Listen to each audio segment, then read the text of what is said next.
Zapatista movement, it's important for indigenous peoples in the north to be supporting our brothers and sisters of the Condor people in the south. You know much about what's going on? Oh, I do. I don't want to talk about it. You don't want to talk about it right now? Okay.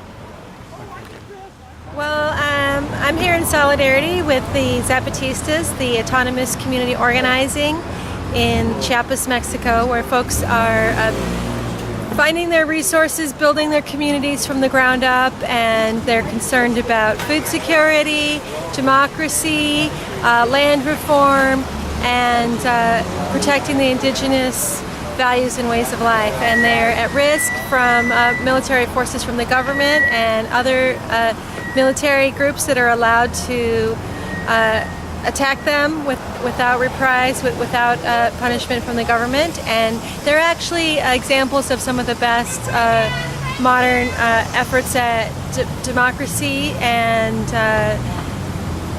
political change in the world. We should see them as an example.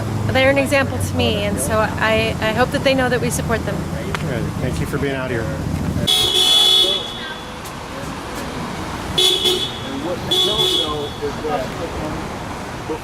And why don't you tell me a little bit about this rally out in front of the consulate?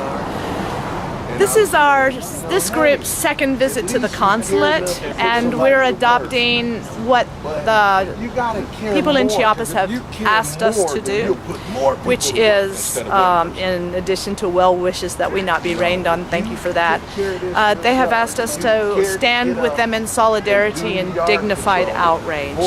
So we are trying very hard to be non-coercive and non-confrontational with the people here at the consulate and make sure that they learn our faces so they can distinguish us from other groups who are being more radical.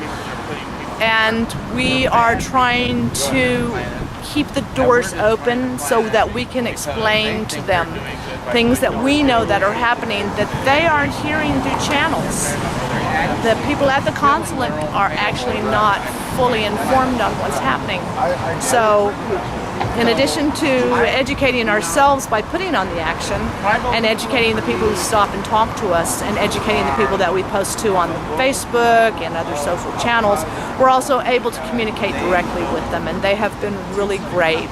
And the people on the streets have been really warm, and so have the people driving by. It's been a really good experience, and we have serious heavy hitters from the activist community showing up again for the second week in a row. So I don't know if the people from Chiapas can tell by looking, but you got the best quality we had to offer in Portland of people to come out and support you in solidarity.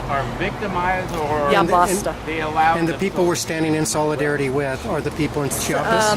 Yes, and also in New York and Nevada. There are solidarity movements going on in London and all over the world, but we are specifically standing in solidarity with other groups and scheduling our events on the same date as them, and those groups are in Nevada and New York. And we would love for people in other cities to join us and rally on the same days that we do. But just let us know about your rallies. We really want to stand in solidarity with the world. And that is one of the things about Zapatista organizing, is that it's grassroots, from the bottom up, spiritual, beautiful, artistic, and very welcoming and warm. They speak directly to us and send us messages, and it's very rewarding. Okay, thanks for being out here. Thanks. Okay, bye-bye.